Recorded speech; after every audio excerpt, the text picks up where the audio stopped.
¿Se ve la presentación? Sí, doctor. Gracias, Raquel. Bueno, eh, hasta acá, hasta la anterior parte que hemos visto cómo los caracteres pasan de una generación a otra y cómo se expresan. Y esa expresión justamente ha sido estudiada por Mendel y en base a ello se han generado las tres leyes de Mendel, ¿no? La uniformidad, lo que es la parte de la segregación de carácter independiente y la combinación de caracteres que también es independiente. Son las tres leyes de Mendel que en cualquier parte del mundo ustedes lo van a ver, ¿sí? Ahora, en algunos cruzamientos, cuando había hecho Mendel, se presentaban algunas características que no, aparentemente no estaban o no se cumplían lo que él había manifestado. Entonces, ¿qué es lo que sucede? Hay algunos caracteres que no están regulados por las leyes de Mendel, sino que estos prácticamente salen de esas leyes. Aparentemente no se cumple, pero aparentemente esto porque internamente es de otra manera. Y estas leyes, no ley, perdón, eh, estos casos o modificaciones a las proporciones mendelianas, sí, han sido estudiadas y se las conoce como diferencias con la herencia mendeliana, es decir, que aparentemente no están dentro de las leyes de Mendel. Y estas se conocen como ligamiento, herencia intermedia, alelos múltiples, ¿sí? Eso ocurre cuando, digamos, mmm, hay esta posibilidad de tener. Ustedes saben que la conformación del cariotipo del cariotipo humano, del cariotipo de las especies domésticas, no son iguales. Entonces, no solamente va a haber unos cruzamientos donde se cumplan las leyes de Mendel, sino que también va a haber este tipo de cruzamientos, donde va a haber, sí, expresiones de ligamiento, herencia intermedia en los múltiples, ¿no? Eh, por eso se denominan modificaciones a las proporciones mendelianas. Lo que dice, al investigar Mendel, más se tuvo redescubrimiento de las leyes de Mendel, existiendo las siguientes excepciones, es decir, son excepcionales esta situación a las leyes de Mendel. ¿Cómo me están copiando? Bien, doctor. Bien, doctor. Ya, gracias, Estefanía. Entonces, estas excepciones, ¿no? Primero nos hace recuerdo qué es el carácter dominante, ¿no? Dice, por ejemplo, ¿no? El gen que determina el color de los ojos tiene un alelo para los ojos oscuros, que domina sobre el alelo que determina los ojos claros. Es decir, los ojos oscuros son dominantes sobre los ojos claros. El individuo manifestará el fenotipo de ojos oscuros si al menos uno de los dos alelos es dominante. Para que el fenotipo sea de ojos claros, los dos alelos deberán ser recesivos, por lo que el individuo tiene que ser homocigoto recesivo. Representaremos a los alelos dominantes con la letra mayúscula y a los recesivos con la letra minúscula. Esto ya hemos visto, ¿no? Solamente estamos haciendo un recuerdo. Para que vean esta situación, cómo es que se presenta. Y cómo son los genotipos, ¿no? Alelos o genes, tenemos A mayúscula y A minúscula, son los genes. A mayúscula, color oscuro, y A minúscula, color claro, ¿no? Los fenotipos dominantes, fenotipos oscuros dominantes y los ojos claros, que son recesivos, ¿sí? Entonces, vemos acá los diferentes genotipos. Para A dominante, esto seguro que va a ser un individuo de color, con los ojos de color oscuro. El heterocigoto va a ser también un individuo de color, con los ojos de color oscuro, pero el recesivo va a ser un individuo de ojos claros. Entonces, ¿qué nos está diciendo acá? Que el concepto de dominancia, lo que se había manifestado, el gen dominante no permite la expresión de su alelo A mayúscula y su alelo es A recesivo.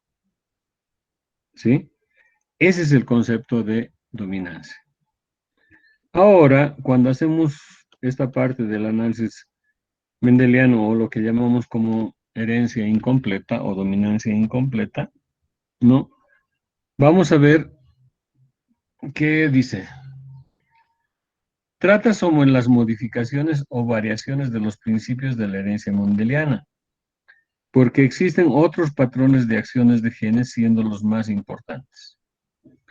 Herencia de dominancia incompleta. La herencia de dominancia parcial, que se denomina así, se caracteriza por la expresión de algunos caracteres híbridos en la F1. Se presenta un fenotipo intermedio con relación al fenotipo de sus progenitores. Es una forma de herencia en la que ninguno de los alelos inhibe en forma completa al otro alelo. ¿Alguien me puede decir qué es lo que he querido decir con esta expresión o con lo que he leído?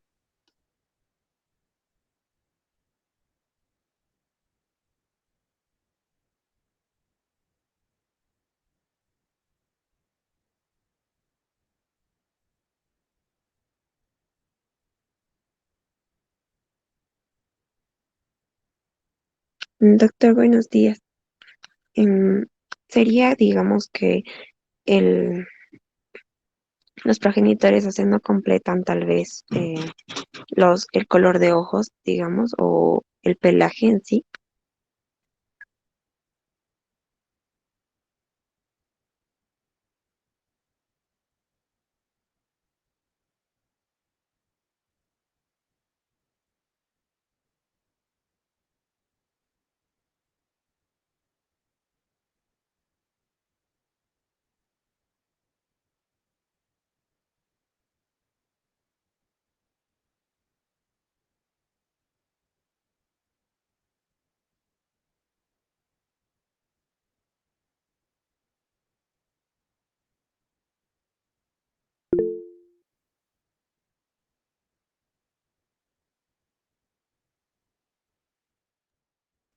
Doctor, no se le escucha.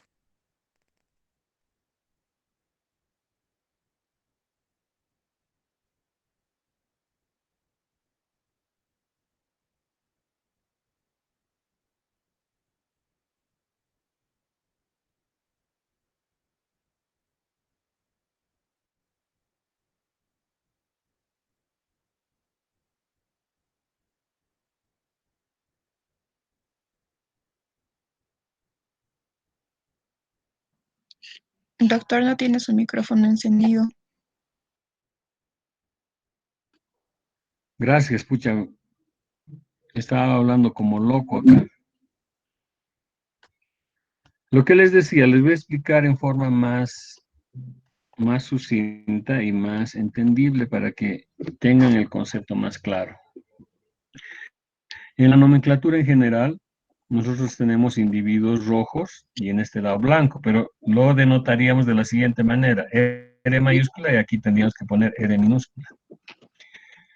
Pero como son de herencia intermedia, ambos los mantenemos de la misma manera, ¿no es? Rojo y blanco. No es ningún problema, pero la anotación aquí puede ser R minúscula, no hay ningún problema. Aquí también R minúscula. Pero para que se pueda distinguir lo que es la parte de herencia intermedia es que se realiza de esta manera, ¿no? Los dos tienen la misma potencia, por decir, y ninguno inhibe al otro. Entonces, o no deja que se exprese. Entonces, el cruzamiento entre un rojo y un blanco nos va a dar los hijos rosados. Por eso es que se dice que no se cumple la ley de Mendel. ¿Por qué? Porque todos los individuos no se parecen a ninguno de los progenitores. Porque en la ley dice, todos son iguales genotípicamente y fenotípicamente. Aquí todos son iguales genotípicamente y fenotípicamente. Pero estos no se parecen a ninguno de los padres. Esa es la diferencia. Sí, por eso también la notación que se hace. Pueden encontrar también en los libros esto como R minúscula, ¿no? Entonces van a encontrar el rosado, que es lo mismo, que es la misma notación. Pero en una herencia intermedia, ¿qué está pasando? Los colores se están diluyendo porque ambos se están expresando y están haciendo un parámetro de dilución del color, por decirlo. ¿Se entendió? Entonces, lo que dice aquí este concepto, dice, la herencia de dominancia parcial o incompleta se caracteriza por la expresión de algunos caracteres híbridos en la F1.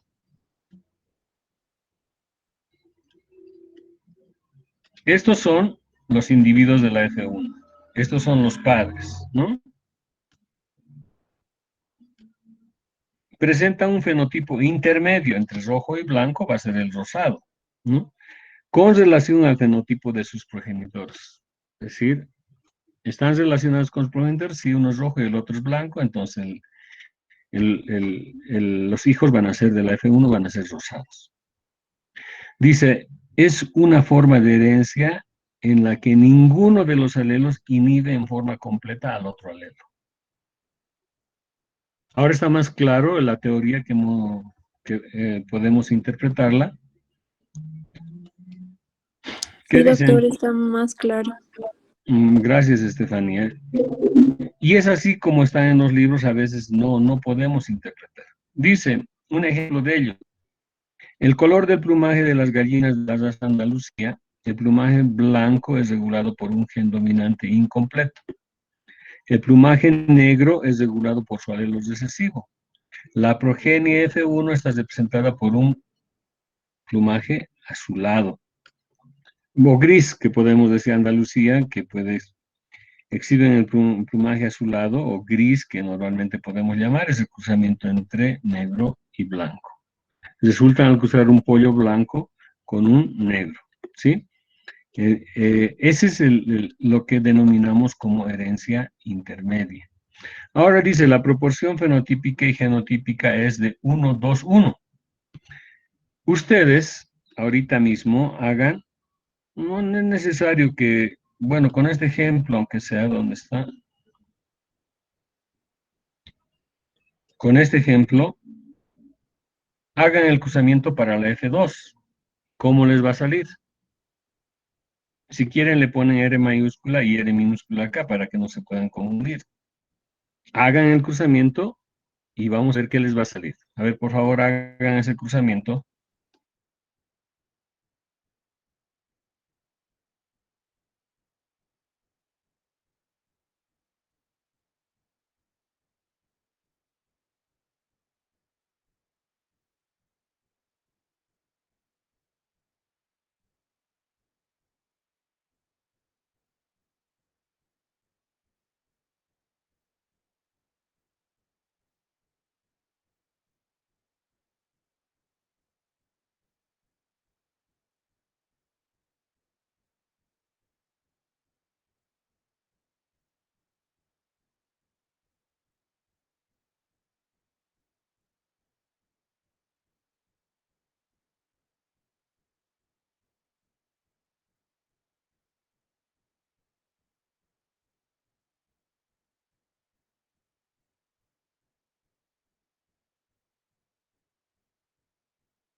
¿Alguien ya concluyó?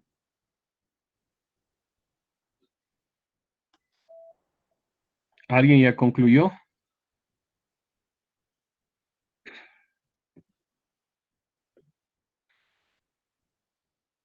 ¿Nadie?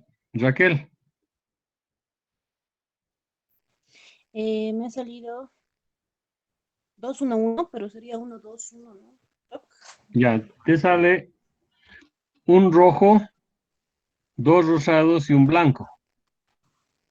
Un blanco, dos rosas. Sí, ¿No ve?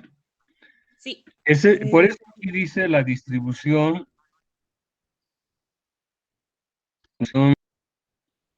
la proporción fenotípica es de 1-2-1.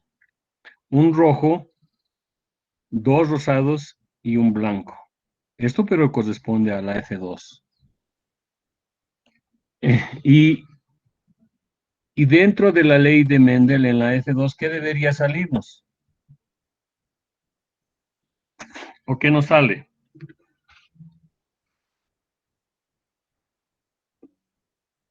¿Qué proporción nos sale dentro de la ley de Mendel? 3-1. 3-1. Vean 3 la a 1. diferencia. Tres amarillos contra un verde, ¿no me salían? En la F2.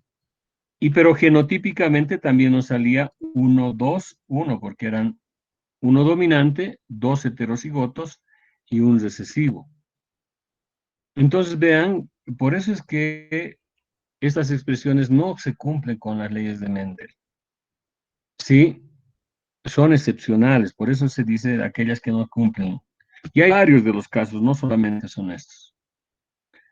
¿Se ha entendido hasta acá para poder proseguir? ¿O alguien tiene alguna duda?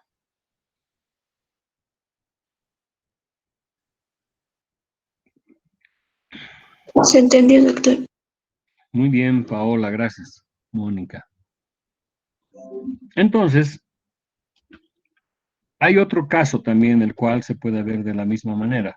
Aquí está replicando lo mismo que hemos hecho, no hay ningún problema, pero hay un término que se denomina como codominancia.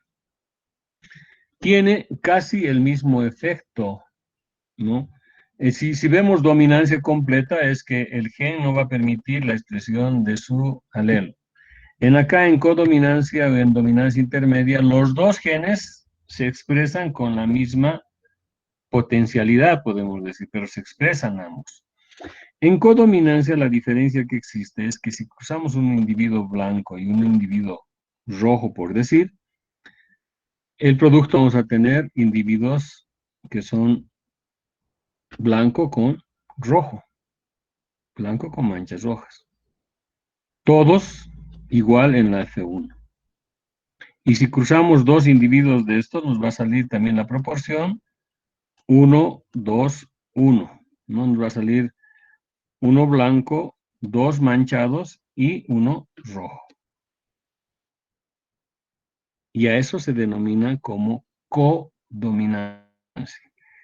Hay un término que es dominancia intermedia y otro que es codominancia. ¿Estamos de acuerdo?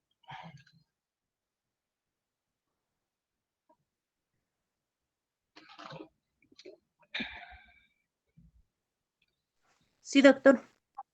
Estefanía, Sí, ¿se doctor. entiende? Sí, doctor, se entiende. ¿Alguien no entiende hasta acá? En principio tengo que decirle que estamos repasando ustedes lo que han hecho en genética, ¿sí? Es todo lo que comprendo. ¿Y por qué lo estoy haciendo? Porque si entramos directamente a lo que es la parte de mejoramiento, no me van a entender porque hay muchas cosas que vamos a ver de acá. Acá tenemos un individuo, dice palomino, color dorado uniforme, intermedio entre el castaño y el crema. ¿Qué tipo de cruzamiento será? ¿De qué tipo de dominancia? ¿Dominancia completa, dominancia intermedia o codominancia?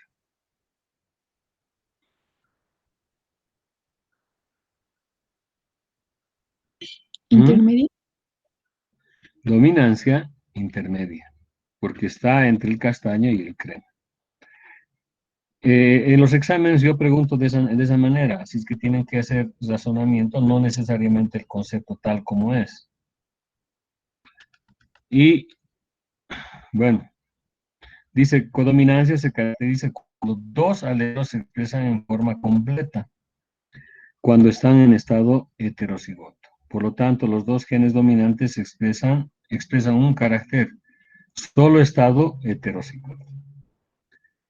Ejemplo, dice el grupo sanguíneo M y N de habitantes de Groenlandia, la producción de antígenos M y N es regulado por acción de dos genes codominantes que forman tres grupos sanguíneos, que es M dominante, N, que sería en vez de N yo le pondría M recesivo y el heterocigoto MN, pero como son de codominancia, se escriben como, su nomenclatura es entre mayúsculas para ambos genes, ¿no?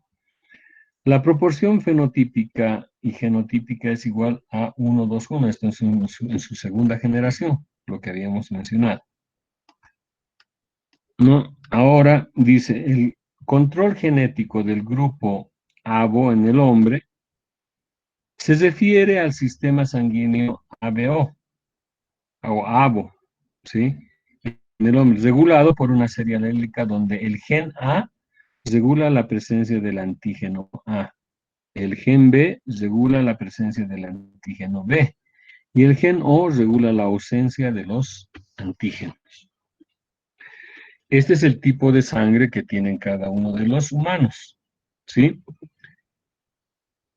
Y vamos a ver acá, dice fenotipo, grupo sanguíneo. El grupo sanguíneo, si me disculpa un segundito.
Bueno, van a disculpar, a veces no se puede evitar las llamadas.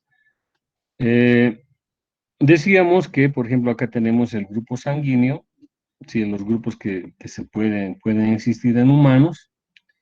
Este es el genotipo que va a predominar o las posibles combinaciones que van a tener los genes, ¿sí?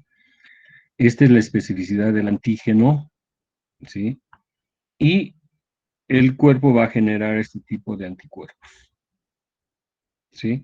En el caso de A va a generar el anticuerpo B, en el caso del B va a generar el anticuerpo A, y en el caso del AB, que es el heterocigoto, no van a generar ninguno, ¿sí? Mientras que el cero, en realidad no genera ningún antígeno, pero tiene los anticuerpos A y tiene el anticuerpo B. En realidad, lo que eh, eh,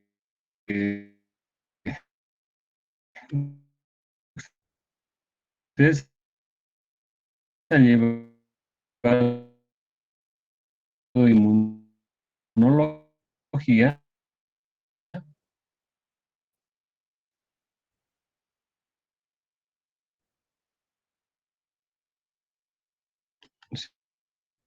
sí, y, y- y-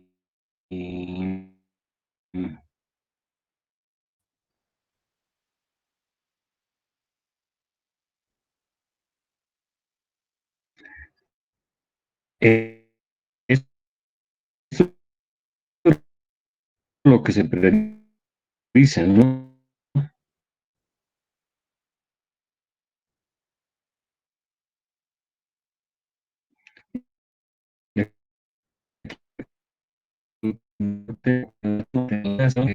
La herencia de una generación a otra.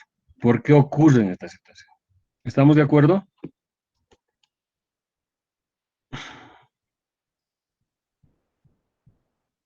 Sí, doctor. ¿Alguien tiene alguna consulta hasta acá?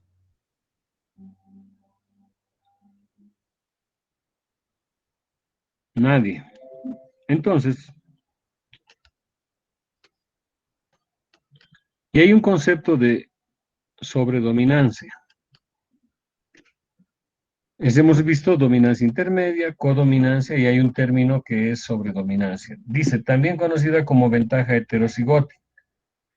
Es una condición genética en la cual el fenotipo heterocigota se escapa del rango fenotipo de sus padres homocigotos. Si yo leería así directamente, yo no entendería casi nada, pero no sé. Vienen así de algunos de los textos, pero para que puedan entender, voy a utilizar esta gráfica. ¿Qué quiere decir sobre dominancia? No, como ustedes han llevado inmunología, va a ser más fácil de poder explicar esta situación. Digamos que este es un gen y que va a generar un anticuerpo que lo vamos a denominar como 1. Este otro par de genes va a generar un anticuerpo que lo vamos a denominar como 2. ¿Estamos de acuerdo? Sí, doctor. Ahora, la progenie es un heterocigoto. Entonces, ¿por qué el concepto de sobredominancia? Porque este heterocigoto va a generar el anticuerpo 1, va a generar el anticuerpo 2, pero también al mismo tiempo va a generar un anticuerpo 3. Por eso se dice que la progenie es superior a los progenitores o a los padres. ¿Se entendió lo que quiero decir? Por eso se dice sobredominancia, es que el heterocigoto es superior en el aspecto que se está considerando a los padres.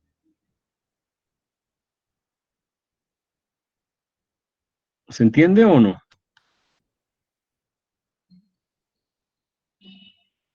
Eder Alarcón, ¿quieres hablar? doctor, yo lo entendí todo. Ya. Bueno, entonces ese es el concepto de sobredominancia. Es decir, que el heterocigoto es superior al par. Es decir, este va a generar tres tipos de anticuerpos. Este genera el 2, el otro genera el 1 y este va a generar el 1, el 2, además el 3. Por eso es el concepto de sobredominancia. ¿Estamos de acuerdo? ¿Sí? Sí, doctor. Ya. Ahora también hay un concepto de alelos múltiples. Lo que hemos visto hasta ahora, lo que hemos ido viendo, es que lo que sucede es que dentro de los términos generales, cómo los caracteres van de generación en generación. ¿Sí? Los genes en realidad no se modifican. Lo que se modifica es la combinación de los genes, ¿no? Que adquieren que adquieren características diferentes. Ahora, en este término de alelos múltiples, ¿qué es lo que sucede? Vamos a ver que ya no solamente vamos a ver cómo los caracteres van de una generación a otra, sino cómo algunos caracteres se expresan dentro de una población. ¿Qué está pasando con esos genes? Y para ello vamos a entrar a un detalle, digamos, de cómo es la expresión de los caracteres en su forma normal. Y después vamos a ver cómo había sido en alelos múltiples o cómo se ve esto en alelos múltiples. Si vemos acá, vemos dos cromosomas. Este puede ser del padre y este puede ser de la madre. Vemos que ambos son homólogos del mismo tamaño, la misma forma y deben también pertenecer a un mismo número de cromosomas, ¿no? Por eso es que el cariotipo tiene que ser homólogo, ¿no? Este es del padre y este es de la madre. ¿Qué dice acá? Vemos aquí un gen dominante homocigoto, porque ambos son. Aquí vemos un gen, un par de genes que son homocigotos recesivos y aquí vemos un par de genes que son heterocigotos. Es así como están distribuidos los genes. Esta característica del cromosoma es una cadena de ADN, sabemos eso ya. Ahora, por ejemplo, dice, ¿no? El color de los ojos está ubicado a este nivel del cromosoma, ¿sí? El color de los ojos. El color del pelo, por despuesito del... ¿no? Y más abajo tenemos el lóbulo del tamaño o el lóbulo de la oreja, como es el lóbulo de la oreja, ¿no? Entonces, veamos que siempre son homólogos, ¿sí? Siempre van en pares. ¿No? ¿Qué dice en referencia a eso? Temprano en la historia de la genética se demostró que es posible que existan más de dos formas de un gen. A pesar de que en el organismo diploide puede poseer solamente dos alelos de un gen y un organismo haploide solamente uno. En una población pueden existir un número total bastante alto de alelos de un mismo gen. Estos numerosos alelos se denominan alelos múltiples y forman toda una serie alélica. Vamos a ver qué es lo que quiero decir con esta situación o lo que quiere decir ese concepto. Para ello vamos a acudir a un ejemplo que es típico de multialelismo, que es el gen del conejo. ¿Sí? En esta diapositiva vemos que es el cromosoma y este es el gen. Es la posición del gen. Pero ese gen tiene una expresión que es agouti, que es este, o que generalmente se llama silvestre, este es el conejo silvestre, ¿no? Pero también el conejo chinchilla tiene este mismo gen, pero se expresa de diferente manera. O también puede tener el Himalaya o California que se expresa de diferente manera, pero es el mismo gen. Entonces, ¿por qué diferentes expresiones de un gen en una población? Y es que esto nos indica el proceso de mutación que ha sufrido este gen, ¿no? El proceso de mutación. ¿Y qué significa el proceso de mutación? El proceso de mutación significa el pasaje de información de una generación a otra, de los padres hacia los hijos. Si la información está pasando en forma correcta o la información está pasando en forma incorrecta. En este caso,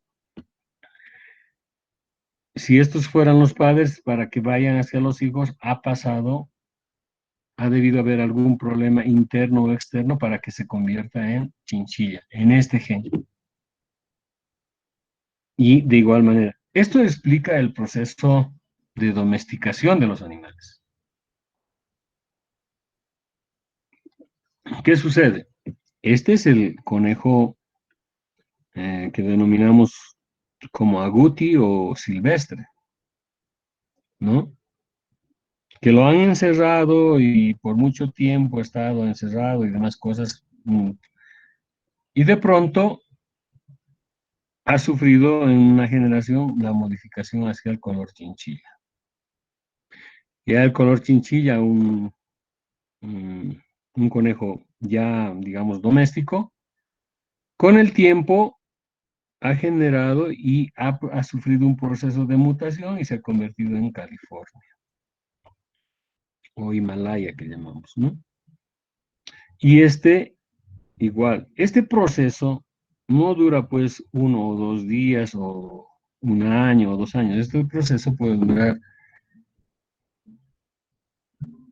décadas, puede durar 100 años, 200 años, estos cambios que existen acá, ¿no? Entonces, el proceso de domesticación no es de la noche a la mañana, el proceso de domesticación es un proceso de cambio genético. No es que yo haga un lorito y lo pongo en una jaula y este es un loro domesticado. No, ese término está mal. Eso es amansamiento o poner en cautiverio a unas especies silvestres. Los que están en el zoológico, por ejemplo, son individuos, los silvestres, son individuos que están en cautiverio. Y el hecho de estar en cautiverio mucho tiempo, de generación en generación, puede sufrir cambios genéticos por influencia de ese encierro. Y eso es lo que ha ocurrido en el proceso de domesticación. ¿Sí? Muchos de ustedes cuando ha estado ese zorrito Antonio de Oruro y demás cosas, no, que el pobre ha sido domesticado y que no es así. Ese zorrito ha sido amsado. Y ese zorrito cuando vuelva a la vida silvestre va a morir porque lo van a matar sus depredadores, porque no sabe cómo defenderse. Sabe defenderse del hombre y demás cosas, pero no sabe cómo sobrevivir, no sabe cómo conseguir el alimento. Entonces no es que, digamos, ese individuo ya ha vivido con el hombre y es difícil de que pueda adecuarse, o sea, tal vez se podría adecuar a la vida silvestre, pero no va a ser de la mejor manera, va a tener que aprender. Es igual que ustedes en la universidad, están aprendiendo y van a tener que defenderse. No va a venir otra persona que no sepa y no pueda hacer las cosas, ¿no?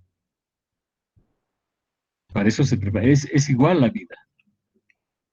Entonces, un animal silvestre no necesariamente, si está amansado, es difícil que pueda volver al espacio silvestre fácilmente. Entonces, vean el concepto de lo que es justamente el tema de lo que va a ser el proceso de domesticación.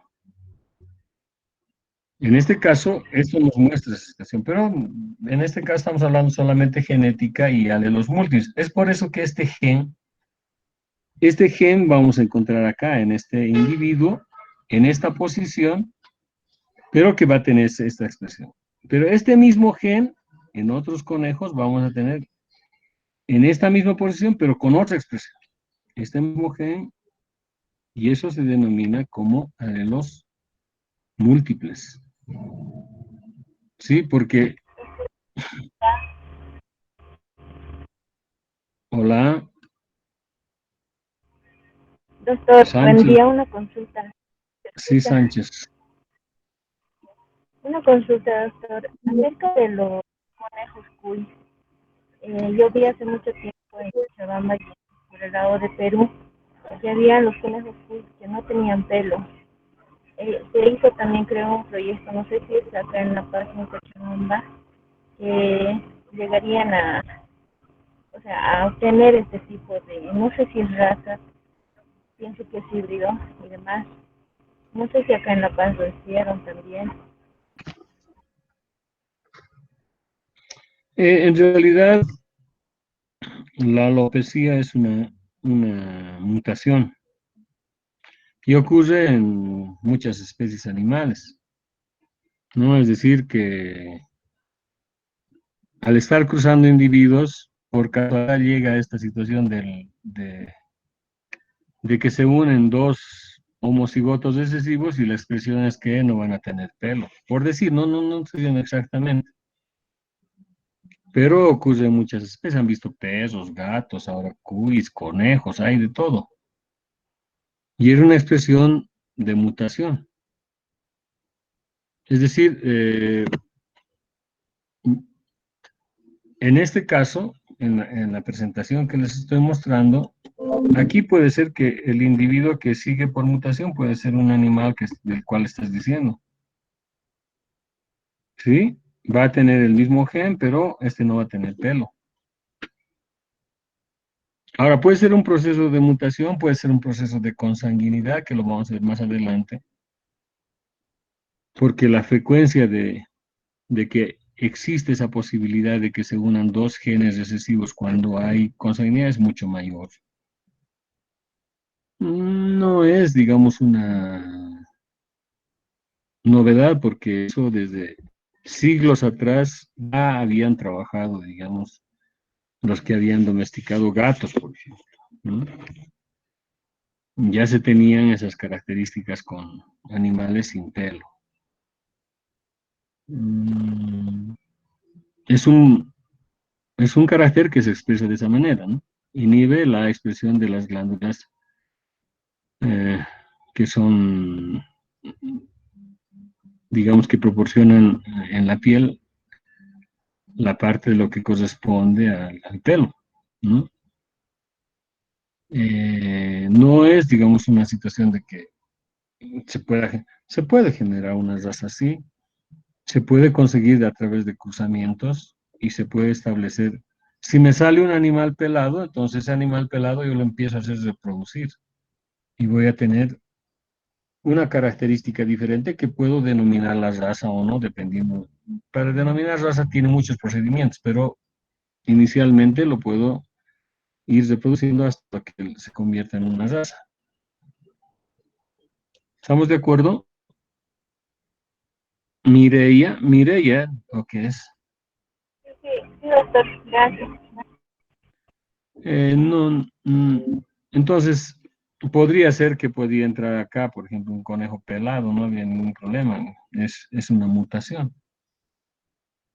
O puede ser un efecto de la consanguinidad, pero lo que quiero mostrarles es que este conejo, cualquiera de esos conejos que agarro y hago el análisis del color de pelaje, siempre este gen va a estar ahí y va a expresar ese color. Color blanco, color albino, mejor dicho, Himalaya, chinchilla o... Ahora, si yo cruzo este con este, o este con este, o este con este, ¿qué va a suceder? Entonces, hay una predominancia o dominancia que hemos señalado anteriormente. Si se fijan acá, por ejemplo, el chinchilla, ambos son recesivos. Entonces, la modificación, ¿dónde ha sufrido? En el recesivo. Sí, porque aquí tenemos el gen dominante y aquí tenemos el heterocigoto, por ejemplo. Dominante y recesivo. Y si nos vamos a esta nomenclatura, dice, en esta serie cada color es dominante al que le sigue en este orden. El dominante, el recesivo, ¿no? El chinchilla recesivo es superior al Himalaya y el Himalaya es superior al blanco o al vino. Nosotros si vemos, hacemos un cruzamiento entre lo que es chinchilla, vamos a obtener siempre un color total o lo que se denomina agouti. Todas estas posibles combinaciones nos van a dar un color agouti. Pero haciendo el análisis más concienzudo, vamos a ver que el, el que ha mutado va a ser el recesivo y no ha sido tocado el dominante. Porque aquí tenemos, por ejemplo, H, y aquí tenemos el heterocigoto CH, pero es en el recesivo. Esta situación se hace porque de alelos múltiples, porque si ven acá siempre se mantiene C mayúscula, C minúscula, C mayúscula, y lo que cambia son las apóstrofes, ¿no? Donde dice, y eso significa que son alelos múltiples.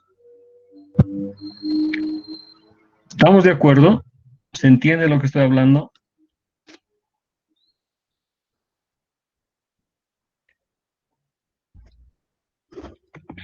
¿Sí o nada?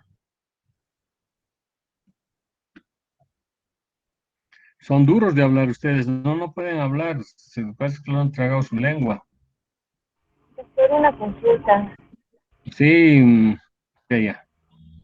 Si quisiera hacer yo, usando las leyes de Mendel para tratar de obtener un conejo, especialmente cuy, No te copio muy bien, Mireya. No te copio muy bien. Me has preguntado algo sobre las leyes de Mendel, creo.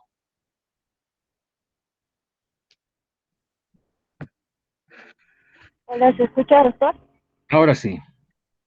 Ya. Si quisiera realizar más o menos con los conejos cuy, donde quisiera obtener un conejo así, sí, con alopecia y demás, no me acuerdo la raza, no sé, creo que es una raza, no me acuerdo. Podría ser con un conejo mestizo o criollo, por las leyes de Mendel también. Primero tienes que establecer qué tipo de genes tiene ese individuo, ¿no? En la mayoría de las especies que, por ejemplo, en perros, alas, en gatos, no me acuerdo que si son, ¿qué se llaman estos gatos? No son siameses, gatos Persa, faraónicos creo que son, no me acuerdo muy bien. Los egipcios, sí, persa, Egipcios, ¿no? Los gatos egipcios o los perros que existen en México, por ejemplo, o en el Perú. Esos cruzamientos, es decir, sus antecesores posiblemente han sido con pelos, ¿sí? Y de pronto han hecho un cruzamiento donde se han unido estos genes recesivos y ha salido ese individuo. Entonces, ese individuo, yo lo puedo hacer reproducir para que todas sus generaciones me salgan como animales sin pelo. No es difícil, pero hay que encontrar ese gen. Ahí está el problema. Entonces tienes que hacer muchos cruzamientos. Tienes que hacer muchos cruzamientos entre animales para ver en qué momento te sale ese individuo que es sin pelo. Sí. Y ya, pero con la genética molecular eso se puede identificar más rápidamente que anteriormente no se podía identificar. Ya podría saber quiénes tienen ese gen y analizando, digamos, en otras especies, cuáles son los genes que inhiben la salida o la pérdida de pelo de los animales. Entonces, busco en el cariotipo de otras especies dónde está ese gen y lo hago que es, digamos, sea más factible para que puedan unirse dos genes recesivos y puedan presentar esa característica. Claro que tiene su tiempo, primero tienes que identificar qué tipo de animal puede ser más susceptible, qué tipo de animal menos susceptible. Se puede hacer, pero eso te lleva tiempo. Y hay en cuyes, yo vi que hay algunos cuyes que no tienen pelo, entonces se puede hacer reproducir esos animales. Pero como te digo, sus antecesores pueden haber tenido pelo. Es un efecto de mutación o puede ser un efecto de consanguinidad. Cualquiera de los dos puede dar esa situación. ¿Está bien? Sí, gracias, doctor.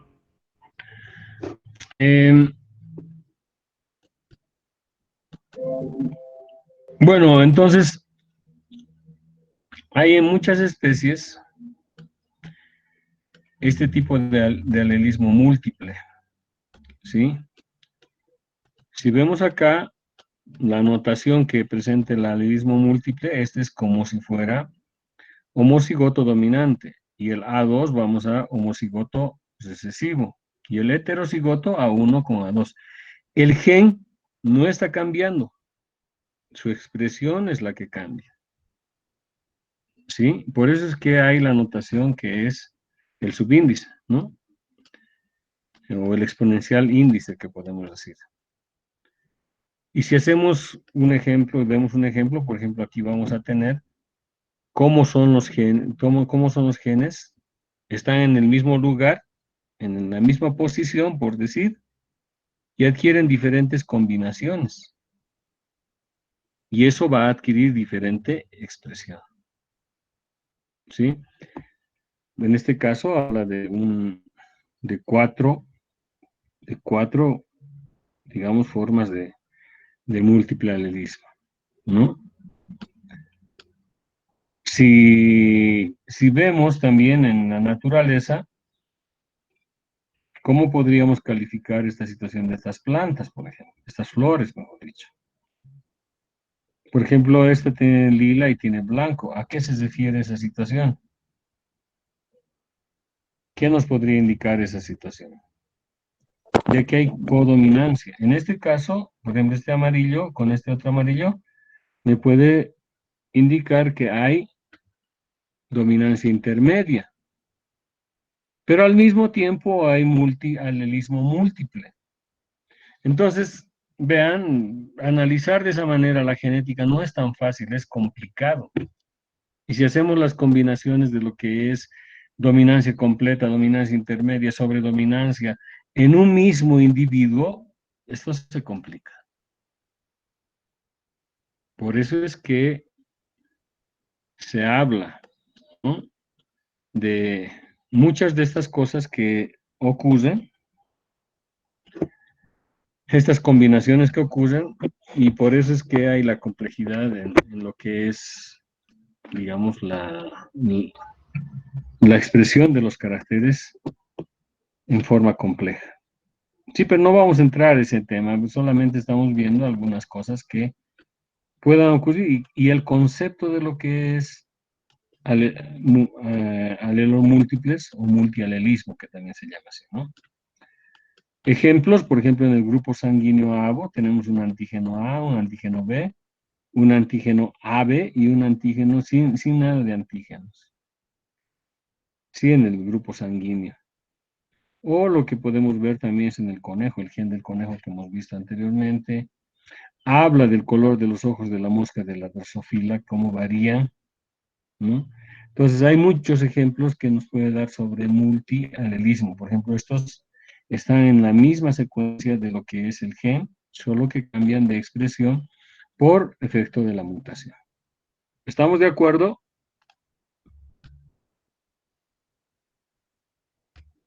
Sí, doctor. Ya, muy bien. Entonces, bueno, de todas maneras es un recuerdo para ustedes de lo que estamos haciendo. Aquí vemos, por ejemplo, el Himalaya, chinchilla, digo, el agouti, chinchilla, Himalaya y albino, ¿no? Estas son sus características. ¿Cómo son? Dominante, recesivo, pero homocigoto. Recesivo, homocigoto, Che y H. Y el homocigoto recesivo sin apóstrofe. ¿Qué hay que considerar? Dice, se estudia en la genética de poblaciones, ya que no sigue las leyes mendelianas a cabalidad. Existen dos tipos de multiplicidad, alelos múltiples y factores múltiples. Los alelos múltiples vemos los genes, pero los factores múltiples, ¿por qué cambian en situación? No los hemos visto todavía. No los vamos a ver tampoco, pero sabemos que hay esas dos cosas, ¿no? Para saber si existe alelismo múltiple se realiza el test de alelismo, que es similar al test de retrocruzamiento. ¿Qué dice el test de retrocruzamiento?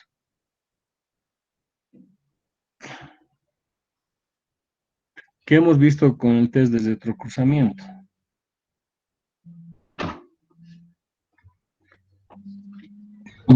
¿Alguien me puede indicar? ¿Qué dice en ese test?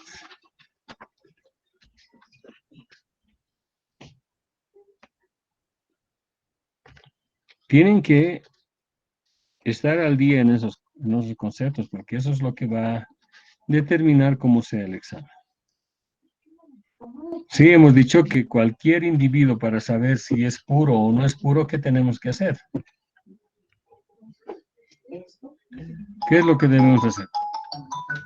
Un segundito, por favor.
Bueno, el test que generalmente se realiza es para saber si un individuo es puro o no. Perdón, un segundito.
Bueno, van a disculpar. Entonces, nosotros para saber si un individuo es puro o no, lo que tenemos que hacer es cruzar cualquier individuo, si es homocigoto o heterocigoto, como en el caso del amarillo no sabemos, tenemos que cruzarlo con un recesivo, que en este caso era el verde.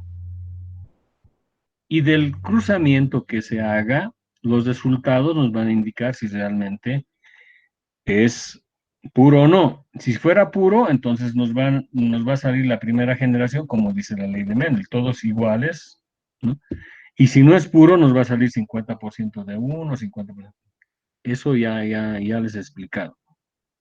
A eso se refiere cuando hablamos de un test de alelismo, que se hace de la misma manera, hay que cruzar con individuos que son recesivos puros. ¿Estamos de acuerdo? Sí, doctor. Ya, este puede tener cualquiera de dos tipos de acción génica conocidas como dominancia, codominancia, dominancia incompleta, sobredominancia, es decir, puede combinarse con muchas cosas. Pero no estamos viendo esa situación, solamente estamos viendo hasta ese parámetro. ¿Estamos de acuerdo? Sí, doctor. Sí, Vamos a doctor. entrar ahora en lo que corresponde a cromosomas sexuales o a ligamiento, que es en sí lo que vamos a ver. Eh, pero les voy a pedir un descanso de 5 a 10 minutos, por favor. Si no, me voy a morir yo también. ¿Estamos de Está acuerdo? bien, doctor. Por Sí, favor. doctor. Gracias. Ya, gracias. Sí, doctor.